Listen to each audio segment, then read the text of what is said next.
boleh melalui chat ya. Oke, demikian pula kita melanjutkan yang minggu lalu. Sebentar saya share screen.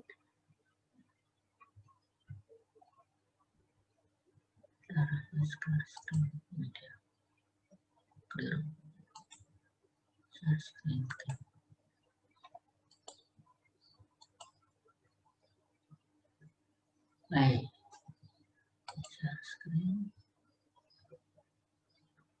Sudah bisa dilihat saudara ya. Kemudian mana chatnya ini? Chat. Saya kopaskan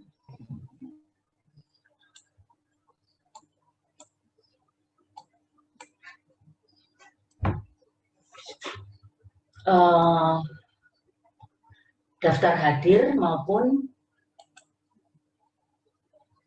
kuis, baik untuk kelas A maupun yang kelas B. Baik, copy, paste. Dikerjakan dan diisi. Oke, itu ya mahasiswa. Terutama yang kelas A, karena Bu Afifah kan pegangnya kelas A. Pengisian link ini, Google Form, kuis, daftar hadir itu menjadi perhitungan ya saudara, jangan diabaikan.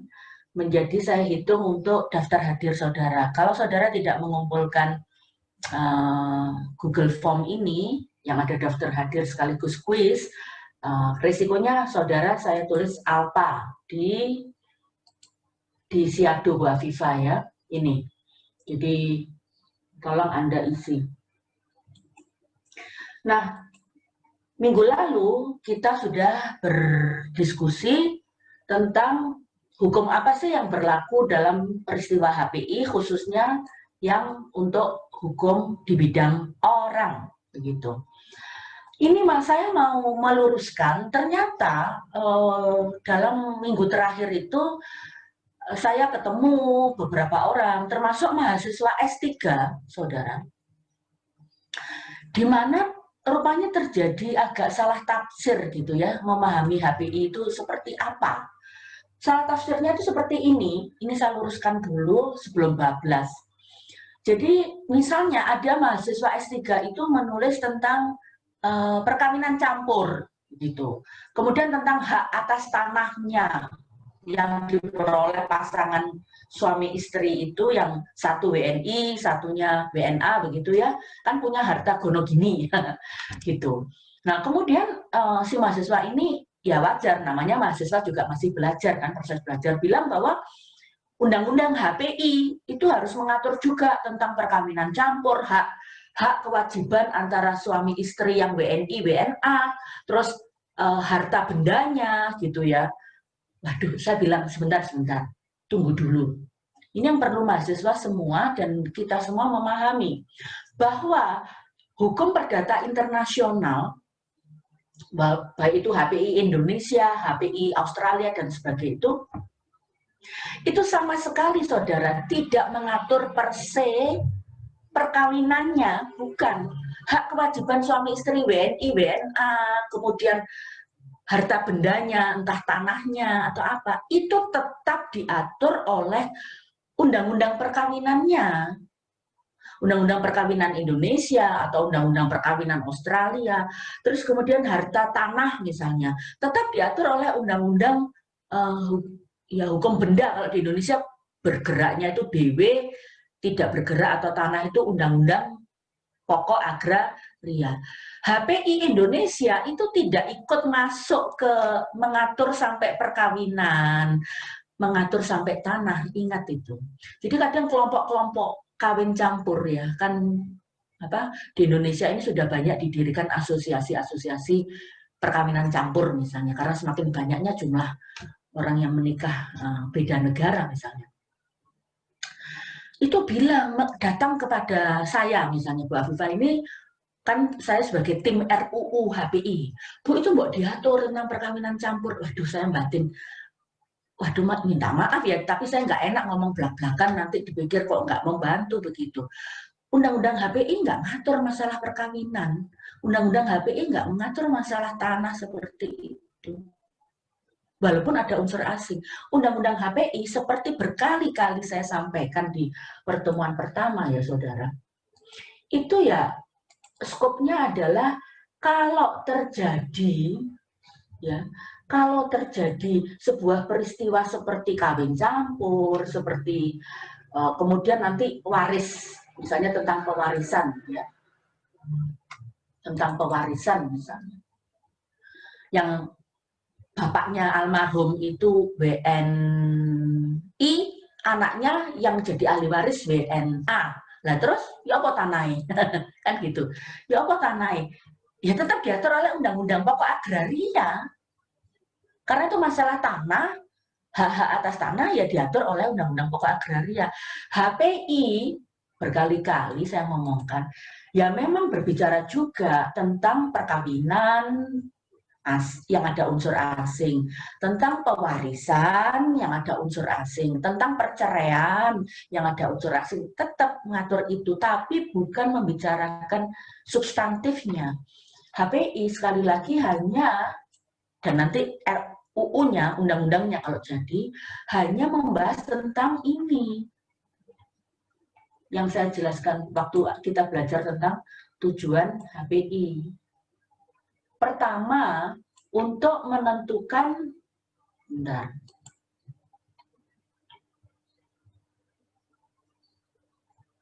menentukan yurisdiksi atau pengadilan mana yang berwenang kalau ada sengketa perdata yang ada unsur asing.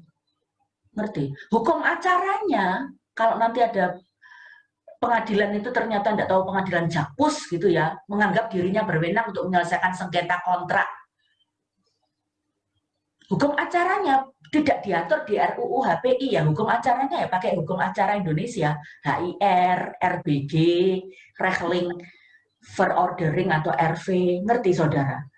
Kemudian HPI yang kedua itu adalah untuk hukum apa nanti yang berlaku. Tapi kontraknya sendiri, saudara, kontraknya sendiri, ya, yang ada unsur asing itu ya tetap diatur oleh hukum nasional masing-masing. Kalau misalnya tentang perkawinan, ya saudara, tentang perkawinan itu ya Undang-Undang Perkawinan nomor 174 yang diberlakukan oleh hakim, tapi bukan Undang-Undang HPI. Ya. Emma Helena, tolong di mute ya mic-nya. Oke. Seperti itu. Jadi itu salah kalau kemudian Undang-Undang HPI yang mengatur tentang perkawinan campuran. Tidak. Jadi kalau perkawinan campuran itu ada sengketa, itu tidak diatur oleh Undang-Undang HPI, ya tetap diatur oleh Undang-Undang Perkawinan. HPI hanya hukum perdata internasional hanya mengatur tentang hukum ini yang dipakai, hukum Indonesia bukan hukum Australia, atau hukum Australia bukan hukum Indonesia, untuk menentukan hukum mana yang berlaku. Begitu. Terus nanti kalau ada pewarisan tentang tanah ya, Undang-Undang HPI juga nggak ngatur sampai tentang tanah, hak atas tanah yang disengketakan dalam warisan itu, tapi hanya menentukan kalau ada sengketa antara pewaris Indonesia yang WNI itu yang meninggal, kemudian salah satu ahli warisnya sudah berpindah jadi warga negara Australia, hukum mana ya yang dipakai? Hukum tanah Indonesia. Bukan hukum tanah Australia misalnya. Nah, terus nanti dalam menyelesaikan sengketanya tetap pakai Undang-Undang Pokok Agraria gitu. Paham ya sampai sini ya saudara ya. Jadi HPI itu fokusnya untuk satu, menentukan di mana sih pengadilan yang memiliki yurisdiksi. Yang kedua, untuk menentukan hukum nasional mana sih yang harus diberlakukan kalau ada unsur asing. Yang satu ada Australianya, yang satu ada Indonesianya. Ada Indonesianya. Hukum yang mana? Ngerti sih. Terus habis itu yang balik ke hukum nasional masing-masing. Jadi nggak bisa kalau kita tim penyusun RUU HPI itu diminta dalam pasal-pasal nanti RUU HPI mengatur wasahnya perkawinan campuran kayak apa, sahnya jadi ahli waris kayak apa? Oh bukan, itu kembali lagi ke hukum nasional. Oke, itu ya saya klarifikasi, jangan sampai kalian salah tafsir. Wah, perkawinan campuran itu cari aturannya di Undang-Undang HPI. Ada memang, tapi untuk menentukan hukumnya saja. Nah, nanti sah atau tidaknya kembali ke masing-masing undang-undang nasional tersebut. Ini yang saya mau luruskan, kalau enggak salah konsep nanti. Ngerti ya, mahasiswa? Baik, jadi sekarang saya kembali ke ini. Hukum yang berlaku dalam peristiwa HPI. Yang untuk orang dulu. Jadi minggu lalu kan saya sudah jelaskan tentang yang perceraian, ya kan? Jadi untuk hukum orang, yaitu hukum orang itu apa saja ya, yang Anda buka lah buku 1 BW itu, Anda kan tahu buku 1 BW itu ngatur tentang kecakapan, tentang apa itu kecakapan, terus habis itu tentang perkawinan juga sebelum diatur oleh Undang-Undang Nomor 174, perceraian, tentang waris, ya seperti itu semua hukum orang. Prinsipnya kalau di HPI, kalau hukum orang ini ada unsur asingnya, mana yang diberlakukan? Hukum mana yang diberlakukan? Sekali lagi ingat prinsip nasionalitas ya saudara. Jadi untuk masalah hukum orang, Indonesia sebagai negara civil law, maka dipakailah hukum nasional orang tersebut, masing-masing orang tersebut untuk mengatur kecakapannya, untuk mengatur perkawinannya, untuk mengatur tahu status dia sebagai ahli waris atau tidak, itu semua digunakan hukum nasional orang tersebut. Nah, tentang perceraian minggu lalu sekedar saya ingatkan khusus ya, kalau pasutri itu kebetulan sama-sama kewarganegaraannya, ya saudara, maka cukup bahwa untuk menentukan sahnya perceraian pasutri tadi, ya sudah dipakai hukum nasional. Apa sih syarat-syarat perceraian menurut Undang-Undang Nomor 174 misalnya?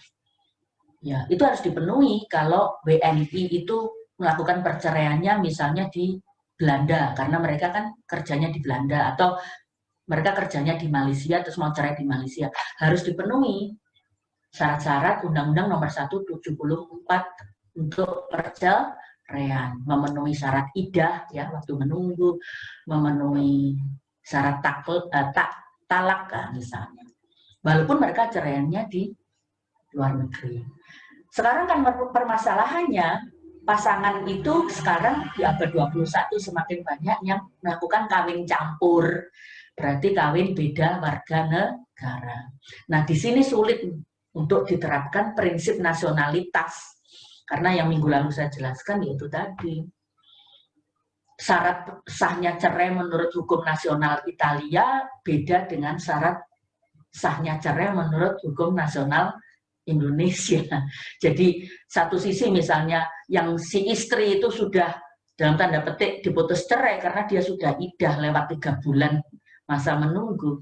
Hukum nasional Italia nggak bisa, harus 3 tahun dulu pisah meja dan ranjang. Ya seperti BW itu kan, kalau Anda baca buku 1 BW kita itu, syarat cerai itu kan pisah meja dan ranjang 5 tahun. Nggak bisa, ya cuma mengucapkan talak langsung cerai, nggak bisa. Kan itu ada perceraian pincang kalau seperti itu. Yang satu sudah cerai, yang lainnya belum cerai. Yang satu sudah bisa kawin lagi, yang satu kalau mau kawin lagi nanti malah dituntut pidana karena poligami ya. Di Italia, di Eropa itu kalau orang poligami kan kena pidana. Kan nggak fair. Akhirnya untuk perceraian yang kawin campur ya, tidak lagi mutlak digunakan prinsip nasionalitas. Minggu lalu ya sudah saya jelaskan. Jadi digunakan doktrin atau jurisprudensi. Jadi kalau doktrin itu bilang ya nggak apa-apa pakai lex fori atau hukumnya pengadilan yang menceraikan, yang menjatuhkan putusan cerai tersebut. Jadi misalnya diputus di Bali ya sudah pakai hukum Indonesia.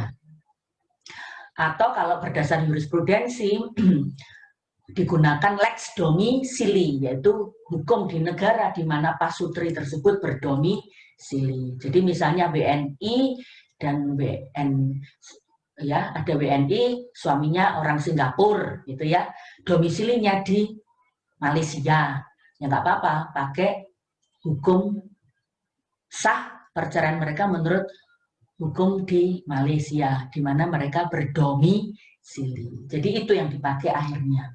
Karena apa? Yaitu karena sampai detik ini kita belum memiliki aturan tertulis tentang itu. Di Undang-Undang Perkawinan nomor 174 nggak ada, ya, belum ditulis.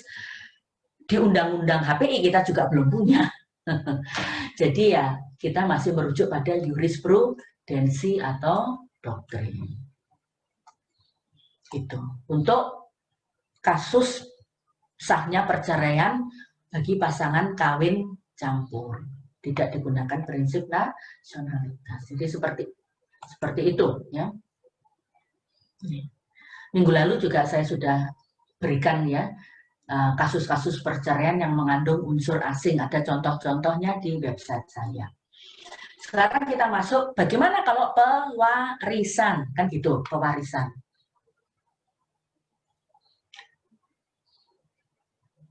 Nah, kalau pewarisan, saudara, itu karena juga bagian dari hukum orang. Gitu. Jadi silahkan mahasiswa kalau mau mengajukan pertanyaan nanti ya, waktu sesi tanya jawab atau sejak sekarang ditulis di mana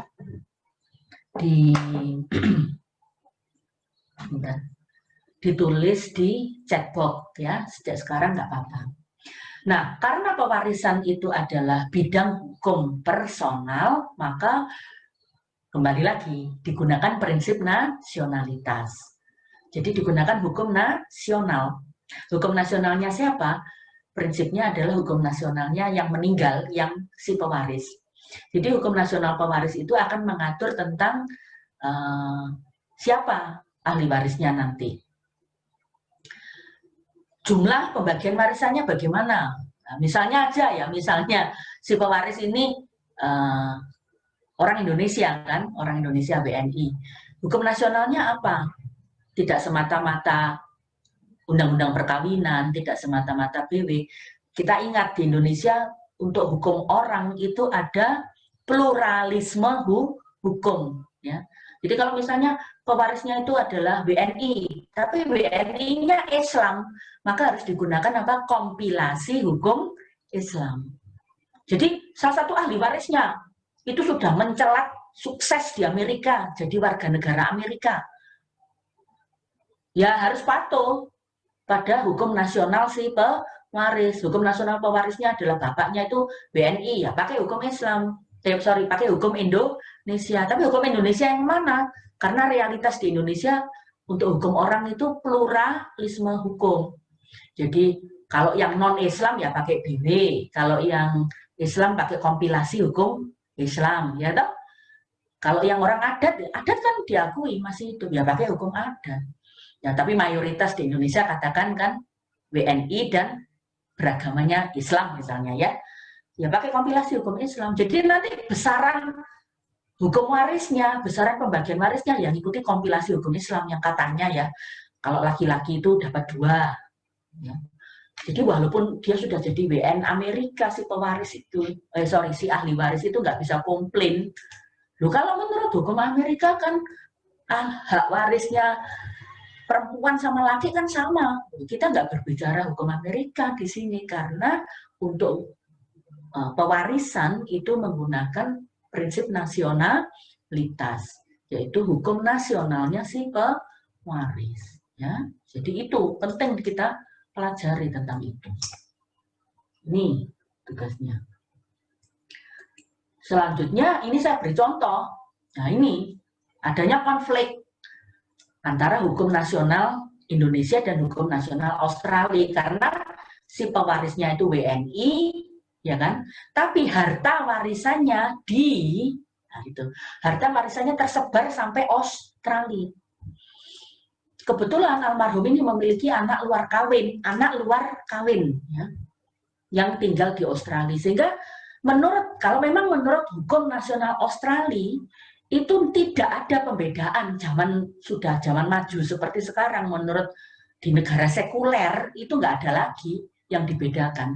Anak luar kawin maupun anak kawin dalam perkawinan ya, lahir dalam perkawinan, itu kan bukan salah anaknya. Mereka harus sama-sama memperoleh warisan. Itu kalau hukum negara sekuler macam Australia. Nah, hukum nasional Indonesia sejauh ini, kalau kita lihat ini ya, pasal 43. Itu anak luar kawin sampai detik ini tidak berhak untuk mewaris. Tidak berhak. Kalau dinafkahi, iya. Itu menurut putusan Mahkamah Konstitusi. Dinafkahi, iya. Tapi kalau waris, apalagi kita ngomong hukum Islam yang ada nasab, segala seperti gitu, aduh, itu belum bisa diterima. Ya. Nah, itu permasalahannya. Nah, si pewaris bapak ini yang meninggal di Indonesia itu ternyata juga punya properti di Australia. Anak luar kawinnya kebetulan ada di Australia, dan waktu bapak itu wafat, terbukalah kan warisannya. Anak itu datang ke Indonesia menggugat, boleh toh menggugat. Loh, saya minta dibagiani warisan gitu. Saya minta dibagiani warisan. Nah, dalam hal ini pengadilan Indonesia bagaimana memutus sengketa ini? Harus memutus bahwa anak luar kawin itu tidak berhak. Karena menurut hukum personal, hukum nasional, dan hukum orang Indonesia, bahwa memang sampai saat ini status anak luar kawin itu memang belum dapat mewaris. Belum. Kita belum merubah undang-undangnya. Pasal 43 ayat 1 Undang-Undang Perkawinan tahun 74. Tidak bisa mewaris. Jadi anak itu terpaksa dikeluarkan. Walaupun di Australia, di mana tanah bapaknya juga ada, tersebar di Australia, itu hukum nasional Australia tidak membeda-bedakan. Begitu. Tapi hukum Indonesia, karena yang dipakai untuk sengketa ini adalah hukum nasional si pewaris. Nah, memang kemudian akan muncul permasalahan. Ini nggak saya tulis di slide yang saya upload di website kuliah saya, karena ya mau saya bahas di sini gitu ya. Tinggal masalahnya memang, apakah kemudian putusan pengadilan Indonesia tersebut yang mengeluarkan anak luar kawin yang tinggal di Australia tadi dari status ahli waris, akankah diakui itu kan? Akankah diakui di Australia? Nah, ini adalah subjek atau pembahasan, tapi masih nanti gitu loh. Nah, ini kan masih nanti. Apakah putusan pengadilan Indonesia dapat diakui dan dilaksanakan di luar Indonesia dan juga sebaliknya? Itu nanti subjek pembelajaran HPI yang berikutnya. Jadi akhirnya putusan pengadilan Indonesia dalam sengketa waris ini apakah akan diakui? Bisa dan sah saja pengadilan Australia bilang, oh sorry, itu melanggar hak-hak dasar, atau dalam bahasa umumnya melanggar ketertiban umum Australia, karena putusan pengadilan yang semacam itu yang membeda-bedakan status anak luar kawin dan anak yang lahir dalam perkawinan itu sudah bertentangan, itu nggak diterima, nggak sesuai dengan nilai-nilai di Australia misalnya. Sehingga bisa saja putusan pengadilan itu akhirnya tidak bisa juga dieksekusi di Australia. Karena kan propertinya tadi, lokasinya salah satunya ada di Australia, tidak bisa dieksekusi.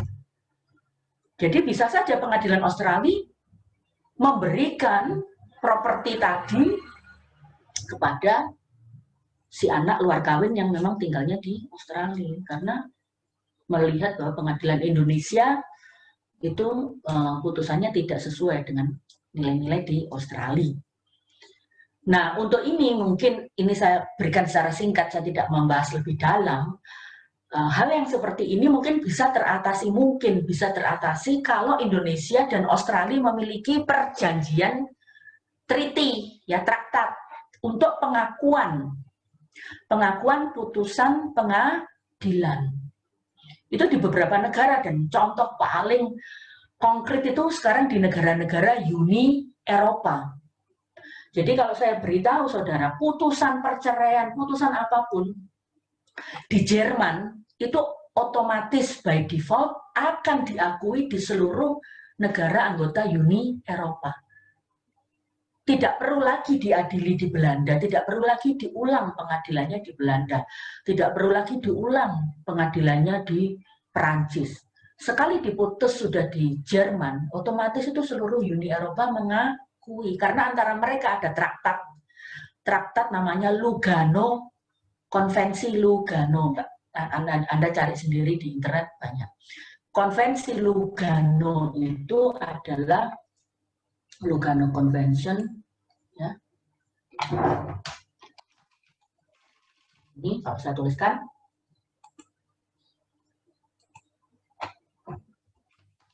Lugano Convention. Sorry.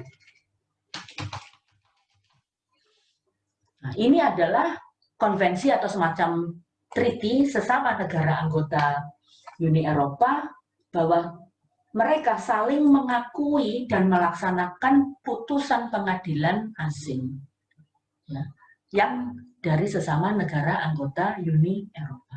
Jadi tidak perlu diadili ulang. Kalau kasus seperti ini, karena kita tidak punya treaty, ya kalau ahli waris Indonesia mau ke Australia lagi, nggak bisa cuma membawa putusan pengadilan yang di Jogja itu misalnya. Ya harus diadili ulang lagi di Australia. Dan sebaliknya. Nah ini ada permasalahan seperti itu. Tapi ini Bu Afifah kan hanya mengajar HPI dari sudut Indonesia, tidak melebar ke Australia. Jadi kalau dari sudut Indonesia ya itu putusannya, harusnya putusannya seperti ini. Cuman ya risikonya tidak diakui di Australia karena kita belum punya treaty atau belum menjadi anggota konvensi tertentu untuk pengakuan dan pelaksanaan putusan asing. Nah, selanjutnya saudara, jadi itu prinsipnya ya, nasionalitas sudah itu untuk seluruh hal-hal yang terkait hukum orang. Nah sekarang ada pengecualiannya. Jadi prinsip nasionalitas itu tidak sakot dilakukan. Pengecualiannya itu karena doktrin. Ya. Sekali lagi Indonesia belum punya undang-undang HPI. Sehingga masih banyak digunakan doktrin, jurisprudensi, seperti itu. Nah, di HPI Indonesia dikenal adanya doktrin Renvoi. Ya. Nah, di Indonesia kan penunjukan kembali, itu bahasa Perancis Renvoi itu. Penunjukan kembali, kalau Inggrisnya remission. Jadi balik, ya mental balik, gitu, remission. Jadi doktrin ini diterima. Apa sih maksudnya? Jadi kalau pengadilan Indonesia didatangi para pihak yang warga negara asing, ya didatangi oleh para pihak yang warga negara asing. Dan warga negara asing ini berasal dari negara-negara yang common law. Negara common law kan menganut prinsip domisili. Negara common law kan menganut prinsip domisili. Sehingga pengadilan Indonesia, misalnya contoh kasus saja, ya. Jadi Pak Sutri Australia ini mau bercerai, tapi domisilinya memang di Bali karena mereka punya kafe, punya macam-macam hotel gitu ya di Bali. Jadi domisili di Bali. Mereka nggak cocok satu sama lain, mau cerai, tapi cerainya di Bali saja, boleh.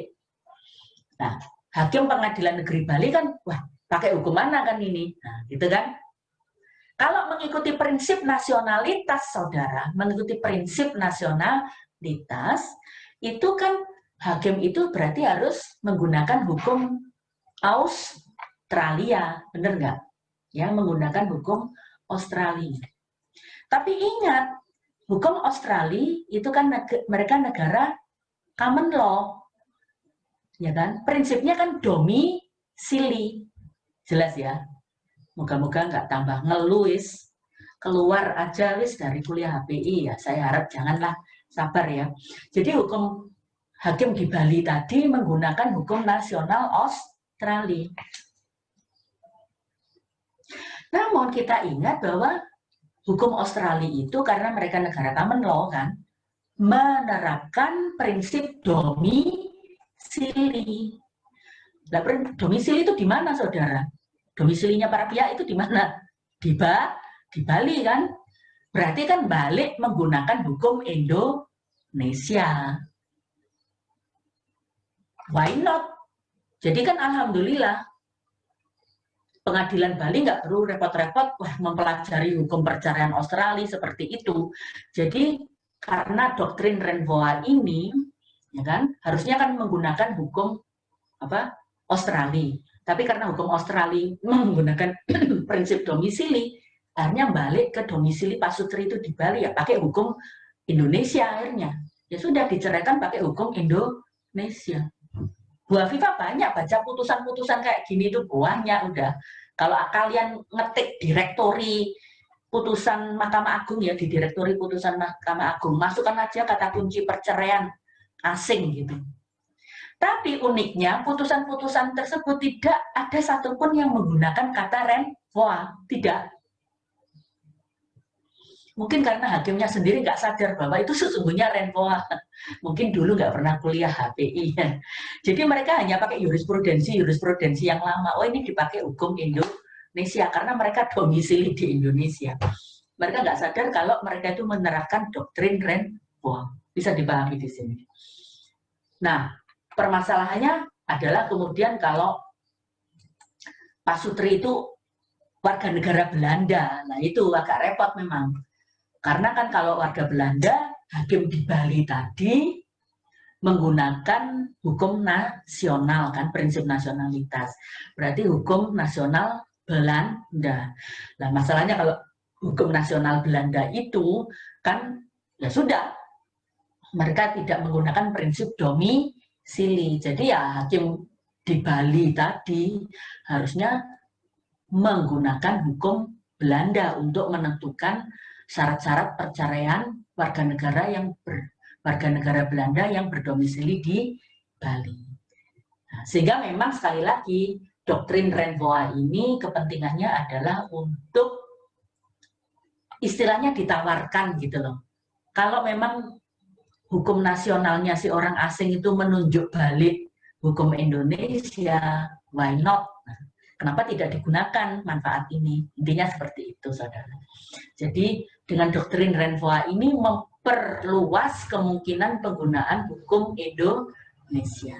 Tapi yaitu doktrin Renvoa ini applicable hanya untuk warga negara yang datang dari negara-negara common law, karena negara common law lah yang menerapkan prinsip atau hukum domisili tadi. Balik ke hukum Indonesia. Jadi seperti itu. Sama juga seperti kasusnya, misalnya ini tambahan kasus ya, orang Amerika mau membuat kontrak di Indonesia. Ya sama, jadi HPI Indonesia menunjuk hukum Amerika. Tapi kan hukum Amerika menyebutkan bahwa yang digunakan prinsip domisili. Nah, orang Amerika itu domisilinya di Indonesia, yang balik menggunakan hukum Indonesia untuk menentukan kapan orang Amerika ini dalam membuat kontrak di Indonesia. Itu contoh-contoh Renvoa. Jadi itu perkecualian prinsip nasionalitas adalah karena adanya doktrin Renvoa. Itu diterima di Indonesia. Doktrin selanjutnya yang juga mengecualikan prinsip nasionalitas, jadi prinsip nasionalitas tidak dipakai kalau ternyata hukum nasionalnya si WNA itu bertentangan dengan ketertiban umum di Indonesia. Contohnya, ada WNA Belanda, ya WNA Belanda. Terus WNA Belanda itu mau melakukan pernikahan di Indonesia. Nah, pejabat catatan sipil, ya, misalnya mau menikahnya di Lombok gitu. Pejabat catatan sipil atau pengadilan di Lombok mau menikahkan warga negara Belanda tadi. Boleh-boleh saja. Dengan memperhatikan prinsip nasionalitas. Jadi sahnya perkawinan mereka seperti itu ya harus menggunakan hukum nasional Belanda sesuai prinsip nasionalitas. Ternyata pasangan yang mau menikah itu adalah pasangan sesama jenis, begitu kan?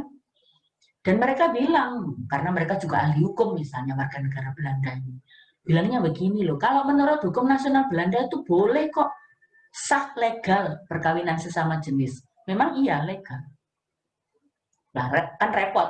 Kalau Indonesia pakai prinsip nasionalitas ya harusnya membolehkan karena hukum nasional Belanda boleh. Nah, disinilah kemudian berlaku doktrin ordre public atau bahasa Inggrisnya public policy. Public policy ya. Di Indonesia kan ketertiban umum. Nah, kalau pasangan Indonesia sejauh ini menganggap bahwa perkawinan itu adalah antara pria dan wanita. Tinggal masalahnya itu juga pernah ditanyakan, pria dan wanita itu gimana, Bu? Nah, kalau dia operasi itu, operasi ganti kelamin, itu kejadian loh, itu di Jakarta sudah terjadi. Ganti kelamin, kemudian mereka menikah. Jadi aslinya perempuan, kemudian ganti kelamin menjadi pria. Terjadi, saudara. Ganti kelamin menjadi pria. Kemudian mereka, si pria setelah operasi ini menikahi perempuan tulen. Apakah itu dikategorikan perkawinan sesama jenis? Nah, itu waduh kompleks, saudara, sekarang. Hal-hal zaman abad 21 ini. Ya. Jadi itu salah satu pentingnya belajar HPI, hukum perdata internasional.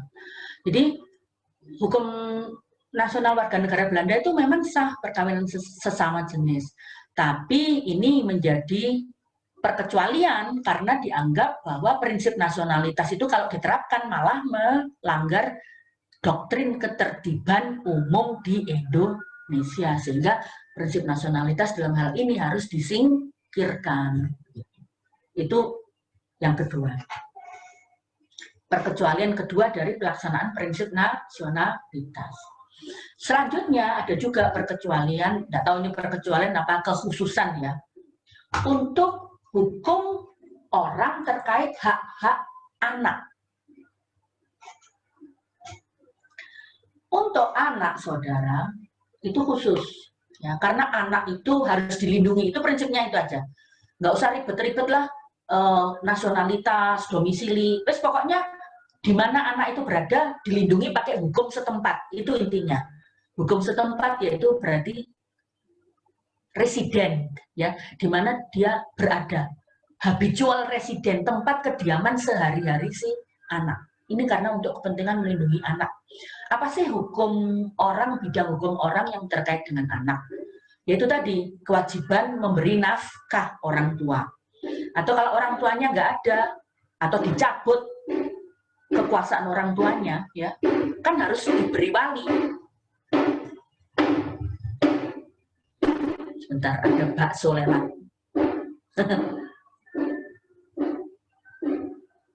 Lewat. Nah, jadi apa namanya, anak ini kan harus diberi wali kalau salah satu atau dua-dua orang tuanya dicabut kekuasaannya. Ya kan, terus siapa yang membiayai? Terus atau kalau cerai, pasangan orang tuanya itu cerai, kan salah satu kemudian diberi hak asuh anak. Karena orang tuanya sudah tidak tinggal satu atap lagi, ya berbeda tempat tinggal. Itu gimana menentukan hak asuh atas anak? Siapa yang mau diberi hak asuh dalam untuk orang tua yang sudah bercerai? Adopsi itu juga salah satu masalah anak, ya, yang merupakan bagian bidang hukum orang atau hukum personal. Nah, untuk ini memang tidak digunakan lagi prinsip nasionalitas. Apalagi kalau kita berbicara, saudara, banyak sekali kasus anak-anak pengungsi. Nah ini, misalnya pengungsi Rohingya. Ya, Anda tahu kan Rohingya itu etnis Muslim yang dibantai di Myanmar. Mereka kesebar kemana-mana. Akhirnya lari, naik kapal, ada yang mendarat di Indonesia, ada yang mendarat di Bangladesh, ya, tersebar. Nah, anak-anak Rohingya ini kemudian kan mereka harus dilindungi, gitu kan? Kalau nggak punya orang tua, siapa yang jadi wali, seperti itu. Atau kalau mau diadopsi, karena dia sudah terlunta-lunta, yatim piatu, ya, orang tuanya mati dalam pelarian, nah, terus mau diadopsi, pakai hukum apa? Di sini sudah tidak pakai lagi hukum nasional anak itu, tapi pakai hukum habitual resident. Jadi kalau anak itu kemudian ada mendaratnya di mana? Di Aceh sana atau Sumatera, Medan, ya sudah, masalah perwaliannya, hak asuh, atau kalau mau diadopsi pakai habitual resident, ya berarti hukum Indonesia. Itu diterima sekarang prinsip ini di seluruh HPI di berbagai negara. Jadi tidak mutlak digunakan prinsip nasional lagi. Terus habis itu saya berikan contoh di sini, ya kan? Dan ini contoh real. Tapi dalam putusan Pengadilan Negeri Jaksel itu memang tidak disebutkan namanya karena kan ini masalah rumah tangga ya, jadi digunakan nama istilah. Tapi ini real, ada di direktori putusan Mahkamah Agung. Jadi ekspatriat warga negara Amerika, ya suami istri warga negara Amerika, anaknya lahir di Indonesia juga, tapi punya kewarganegaraan Amerika. Domisili di Jakarta selama 7 tahun, sudah terlibat praktik cekcokan, KDRT seperti itu. Nah, istri menggugat cerai otomatis dan meminta agar anaknya diasuh oleh dia. Ya. Tapi juga meminta supaya nafkah itu terus dilanjutkan oleh si bapaknya. Nah, sengketa itu dibawa di muka Pengadilan Negeri Jaksel. Ya sudah, bapaknya protes waktu itu. Harusnya ini kan digunakan hukum Amerika gitu alasannya. Karena semua para pihak seanak-anaknya itu warga negara Amerika. Nah, hakim akhirnya tetap menggunakan dalam memutus kasus ini, satu yang digunakan saya masih ingat putusannya itu adalah Undang-Undang Perlindungan Anak. Undang-Undang Perlindungan Anak. Jadi hukum Indonesia. Dan Undang-Undang KDRT memang dipakai juga waktu itu. Di sini menunjukkan memang, walaupun dalam putusan PN Jaksel itu tidak ada kata-kata habitual resident seperti gitu, yang daki-daki istilah HPI gitu nggak dipakai memang. Tapi itu semua menunjukkan bahwa yang diberlakukan adalah prinsip habitual resident. Jadi tempat tinggal si anak itu, hukum di mana anak itu bertempat tinggal. Karena ini terkait hak anak. Jadi yang dipakai ya sudah. Jadi diputuskan suami itu tetap wajib memberi nafkah dan anak itu hak asuhnya diberikan kepada ibunya yang warga negara Amerika. Seperti itu. Sehingga kesimpulannya untuk menutup masalah tentang hukum orang. Jadi dalam hukum orang, saudara, hukum orang yang mengandung unsur asing, ada 3 titik taut, ya, 3 titik taut yang digunakan untuk menentukan hukum apa sih yang berlaku, gitu kan? Hukum apa sih yang berlaku? Yang pertama titik tautnya adalah nationality atau kewarganegaraan. Jadi ya sudah di negara civil law itu, kalau orang asing ini berkewarganegaraan apa X misalnya, ya sudah oleh hakim Indonesia diterapkan saja hukum nasional X itu, ya, kewarganegaraan. Jadi didasarkan pada kewarganegaraan para pihak untuk hukum orang. Nah, untuk negara common law, mereka tidak menggunakan hukum kewarganegaraan para pihak, tapi hukum di mana mereka berdomisili. Hukum di mana mereka berdomisili. Itu titik taut yang kedua. Itu berlaku di negara common law. Oke. Kemudian, sekarang muncul lagi ajaran yang ketiga, titik taut yang ketiga, yaitu residen. Itu tadi yang saya berikan contoh dalam kasus tentang anak. Dan ini juga diterapkan di negara-negara Uni Eropa. Nah, apa sih Bu bedanya residen sama domisili? Dulu saya juga bingung, saudara. Bingung, saya baca-baca gitu. Konsep domisili itu memang lebih kuno, lebih lama. Ya, konsep itu sudah ada jauh lebih lama dalam sistem HPI di dunia ini. Nah, konsep residen itu barusan saja dikeluarkan ya di abad terakhir ini, tahun-tahun terakhir. Karena mobilitas penduduk. Saya beri contoh, saudara. Kalau domisili itu untuk misalnya orang Inggris, ya, orang Australia, dikatakan berdomisili di Indonesia. Oh, nggak bisa kalau cuma ya dia 1 bulan aja berkunjung, kemudian dianggap sudah domisili di Bali. Enggak.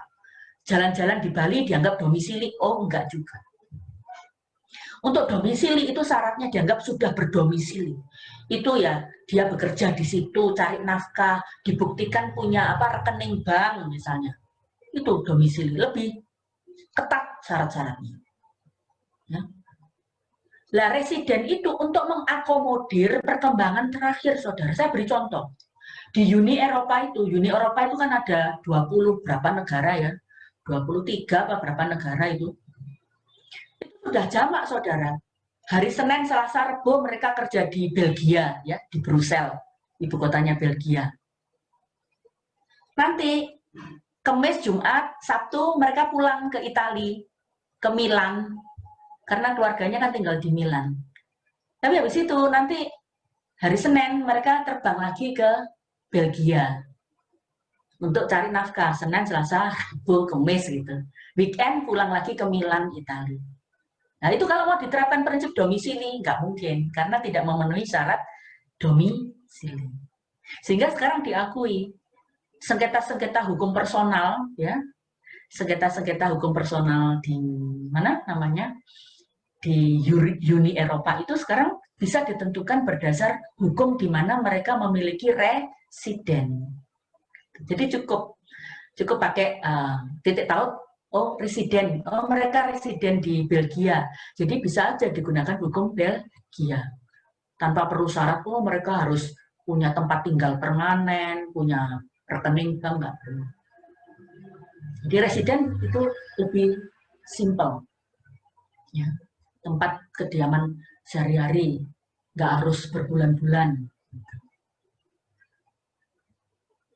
Jadi untuk hukum orang dewasa ini, di dunia ini, ada 3 titik taut itu untuk menentukan hukum yang berlaku. Kalau di Indonesia karena kita negara civil law, nationality, ya. Kalau di negara common law digunakan domisili. Kalau di Uni Eropa misalnya itu sudah diterima titik taut residen atau tentang masalah anak, itu sudah jamak sekarang digunakan habitual residen si anak, seperti itu. Baik, itu semuanya. Sekarang ada yang bertanya, ya, Aldis. Apabila ayah yang berwarga negara Amerika ini tidak menafkahi anaknya, seperti apa yang sudah diputuskan pengadilan, oke? Apakah bisa dituntut juga, Bu? Dan yang dipakai hukum nasionalitas bapaknya atau hukum Indonesia, baik. Jadi ini memang maaf ya, untuk memang zaman sekarang itu atau bidang hukum pada umumnya itu kadang juga tidak bisa semata-mata di kotak-kotak. Oh ini perdata titik gitu ya. Banyak singgungannya perdata itu juga dengan publik, saudara. Saya beri contoh aja yang paling gampang, kepailitan. Ya, nanti kalau kita masuk ke situ, bidang kepailitan itu perdata. Ya, tapi untuk mengeksekusi dan menghukum memberi sanksi, melikuidasi itu ya ada unsur publiknya juga. Sama seperti tentang kewajiban bapak ini, Amerika kan diputus memberi nafkah ya. Ya tetap kalau dia tidak mau memberi nafkah akan ada gugatan ganti rugi. Ini perdatanya, gugatan ganti rugi.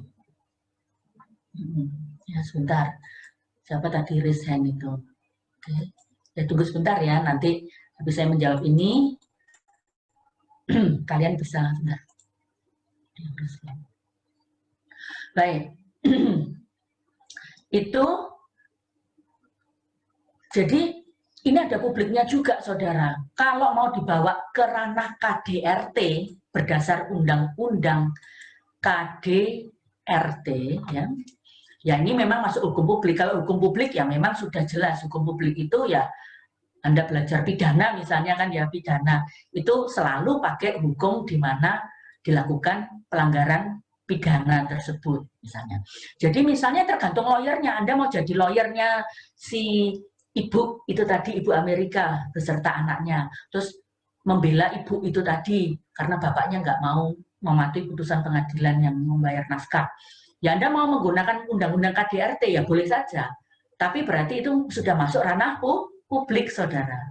Kalau publik ya sudah pasti pakai hukum Indonesia di mana pidana itu dilakukan, gitu. Ya, jadi itu lawyer itu enaknya harus bisa masuk. Aduh, pakai hukum apa sih yang menguntungkan klienku, gitu kan? Tapi kalau Anda saklek ini masalah perdata, ya itu adalah perikatan, munculnya perikatan kan. Kewajiban orang tua membiayai anak dan kewajiban anak nanti membiayai orang tuanya yang sudah tua itu adalah BW. Ingat ya, BW buku 1. Saya lupa. BW atau buku 3 perikatan. Itu istilahnya perikatan natural ya, perikatan natural, perikatan yang memang ada tanpa diperjanjikan. Ada kan di hukum perdata. Nah, kalau Anda mau membawa kasusnya itu pada hukum perdata, berarti ini kan perikatan, Bu. Nah, seperti itu. Yaitu nanti mungkin tidak tahu menurut Bu Afifah sih, atau mau tetap saklek pada hukum keluarga, ya bisa saja tetap pada hukum orang. Atau lebih rumit lagi, karena saya ya, sebentar, kalau itu sudah dimasukkan hukum perikatan, hukum apa ya yang berlaku? Ya, doktrin-doktrinnya bisa berbeda, yaitu di mana perikatan itu dilakukan. Kan ini berarti munculnya perikatan ada di Indonesia, berarti dianggap itu titik tautnya di Indonesia. Jadi hukum Indonesia yang harus diberlakukan. Nah, misalnya seperti itu. Dan ini memang kompleks, saya paham untuk Anda yang mahasiswa baru semester keempat, ketiga ya agak kompleks ya. Tapi itu saudara, jadi Bu Afifah tadi memberi contoh, saya batasi memang pada tentang hak asuh anak itu tadi ya. Kewajiban orang tua, hukum orang, memang hukum Indonesia. Tapi kalau kemudian tidak mau membayar bapaknya, waduh, itu bisa masuk lagi ke ranah KDRT, kekerasan dalam rumah tangga. Masuk lagi kepada apa? Undang-undang Perlindungan Anak. Itu kan ada pidananya. Kalau masuk pidana sudah beda lagi. Nah, di luar ini. Gitu ya, mahasiswa. Mungkin bisa diteruskan nanti dalam pertemuan selanjutnya. Baik, ada lagi pertanyaan, saudara? Tadi yang angkat tangan? Atau ditulis? Baik, oke. Ya, silakan kalau mau tanya, di-unmute. Oh, ini di bawah ada, Sabila, ya, Aurora. Prinsip habitual residen. Jadi semisal ada keluarga Amrik, ya, di Bali seminggu, lalu mereka bercerai. Nah, gimana ya saudara? Tergantung pengadilannya untuk menjawab permasalahan ini. Kalau liburan saja, gimana ya? Liburan toh itu, waduh ya hakimnya akan bilang, oh wait gitu ya, bahasa Inggrisnya wait. Waduh, kamu kesini kan liburan. Apa koneksi dengan Indonesia itu hanya kebetulan saja karena kalian itu ngambil program tur kebetulan lewat Bali selama seminggu. Waduh, kalau ini kemudian menjadi dasar bahwa penyelesaian sengketanya itu kemudian pengadilan Bali memiliki yurisdiksi, saya rasa juga, aduh gimana ya. Yang pertama kan harus ditentukan dulu, pengadilan Bali mau nggak sih mengambil yurisdiksi, ya, menyatakan oh aku memiliki wewenang, itu kan pertama dulu yang ditentukan. Kalau saya sebagai hakim Bali, saya tak pikir dulu. Satu, prinsip-prinsipnya aktor sekuitur forum re nggak memenuhi.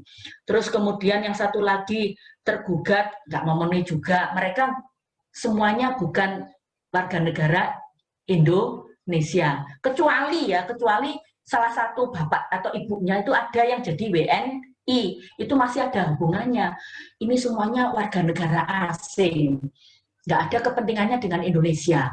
Nah, kalau pengadilan Bali direpoti setiap turis mau cerai di Indonesia, lah tak ya ngabisin tenaga SDM-nya hakim-hakim Bali, ngerti maksud saya? Padahal urusan sengketa perdata di Pengadilan Negeri Bali yang para pihaknya WNI sendiri aja nggak selesai-selesai. Ini nangani turis-turis mau cerai di Indonesia kan juga, waduh, sepertinya ini nggak pantas ya, tidak, kurang ada titik tautnya dengan yurisdiksi Pengadilan Bali.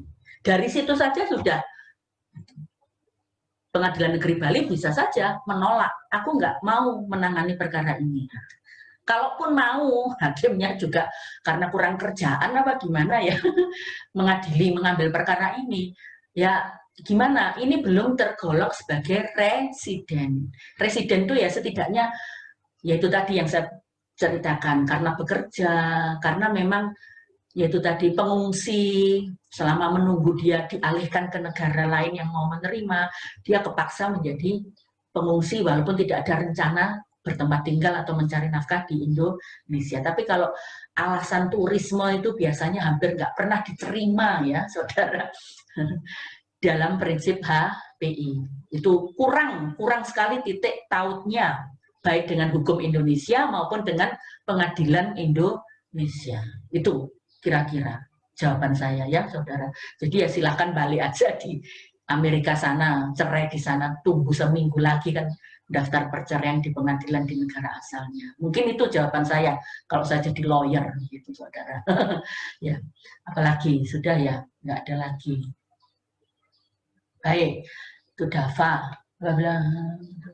Akan tetapi menimbulkan akibat hukum yang pincang dikarenakan WNA asing tersebut memiliki 2 kewarganegaraan. Oke. Ini bertanya apabila dalam satu perceraian melibatkan WNA dan WNI. Nah, kalau WNA asingnya itu memiliki double kewarganegaraan, saudara, itu sekali lagi bukan gimana ya. Jadi terserah Bapak hakimnya, apakah WNA tersebut yang digunakan oleh Bapak Hakim di Bali tadi ya misalnya, apakah mau pakai kewarganegaraan yang X atau mau pakai kewarganegaraan yang Z misalnya. Dikembalikan pada Bapak Hakimnya. Begitu saudara ya. Kalau WNA asing karena jamak memang di luar Indonesia itu dibolehkan, di negara suami saya juga Italia itu menawarkan kepada saya supaya saya juga menjadi warga negara Italia, karena di Italia dibolehkan double warga negara. Permasalahannya di Indonesia kan nggak boleh. Jadi kalau saya ngambil kewarganegaraan Italia supaya sama dengan kewarganegaraan suami saya ya, saya kehilangan semua rumah saya, tanah saya, dan sebagainya di Indonesia, karena Indonesia tidak membolehkan double warga negara. Jadi saya harus melepaskan WNI saya, kan nangis saya, karir saya, properti saya hilang semua. Jadi misalnya itu. Jadi kalau WNA asingnya, ini bukan WNI-nya, tapi WNA asingnya yang punya double kewarganegaraan, ya biarin hakimnya yang memutuskan. Hakimnya mau menggunakan yang kewarganegaraan X atau kewarganegaraan Z. Syukur-syukur kalau dalam salah satu X atau Z itu tadi menerapkan prinsip renvoi. Tak tambah enak balik ke hukum Indonesia. Ya. Masalah pincang atau tidak yaitu tadi. Sehingga dengan kata lain jawaban dari pertanyaan ini, karena itu diselesaikan saya asumsikan ya pertanyaan saudara ini, diselesaikan di Indonesia, untuk perceraian beda warga negara tadi, maka digunakan lex fori atau lex domisili. Ngerti saudara? Jadi tidak lagi digunakan prinsip nasionalitas untuk menghindari perceraian yang pincang. Jadi kalau memang niatnya WNI dan WNA yang double warga negara itu menyelesaikan di Bali, ya sudah dipakai lex domisili. Kalau mereka ternyata tidak domisili di Bali ya, karena misalnya hanya residen atau nggak tahu karena alasan apalah terdampar di Bali, ya pengadilan Bali akan menerapkan lex fori, Nah, hukumnya forum, hukumnya pengadilan Bali, dalam hal ini hukum Indonesia. Jadi dengan demikian diharapkan tidak ada perceraian pincang seperti itu, mahasiswa. Ya, itu jawaban saya. Baik, saya rasa ini waktunya sudah habis ya, saudara. Sudah 1 jam. Untuk pertanyaan lain bisa kita teruskan atau dituliskan, silahkan nanti. Terus minggu depan saya sebenarnya sudah nyiapkan ya, tapi kayaknya nggak tuntas. Yang berlaku di bidang hukum benda, ya, baik itu benda tetap dan benda bergerak. Prinsipnya beda lagi, saudara, bukan prinsip nasionalitas ya.